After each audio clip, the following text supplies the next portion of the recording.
So இதற்கு என்னென்ன உணவுகள்லாம் வந்து எடுத்துக்கலாம்? உணவுகளை பொறுத்த வரைக்கும் நீர் காய்கறிகள் வந்து நிறைய எடுத்துக்கலாம். அதுல முக்கியமானது வாழைத்தண்டு.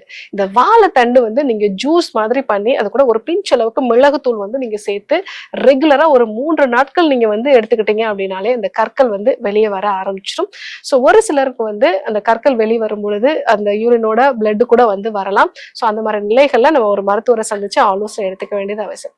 அதே மாதிரி நீங்க அடிக்கடி வந்து கிட்னில கற்கள் உண்டாகுது டாக்டர், இதை எப்படி அவாய்ட் பண்றது அப்படின்னா, நைட்ல 1 டீஸ்பூன் அளவுக்கு தனியாவோட அந்த விதைகள், அதாவது கொத்துமல்லியோட விதைகள், இது கூட 1 டீஸ்பூன் அளவுக்கு சிறு நெருஞ்சிலோட அந்த விதை, இந்த நெருஞ்சிலோட விதை நாட்டு மருந்து கடைகள்ல கேட்டீங்க அப்படின்னாலே கிடைக்கும். இது ரெண்டையும் ஒரு டீஸ்பூன் ஒரு 200 ml தண்ணீர்ல நைட்டே ஊற வச்சிடுங்க. காலையில அதை லைட்டா ஹீட் பண்ணிட்டு அது பாதியா குறையிற அளவுக்கு ஒரு 100 ml அளவுக்கு குறையிற அளவுக்கு நீங்க வச்சுட்டு அதை வந்து ரெகுலரா வந்து வடிகட்டி நீங்க குடிக்கலாம். ஸோ இது மாதிரி வாரத்துல ஒரு 3 நாள் 4 நாள் எடுத்துக்கிட்டீங்க அப்படின்னாலே உங்களுக்கு கிட்னில ஸ்டோன்ஸ் வந்து உருவாகாது. இருந்தாலும் உங்களுக்கு அது வந்து வெளியே வர ஆரம்பிச்சிடும்.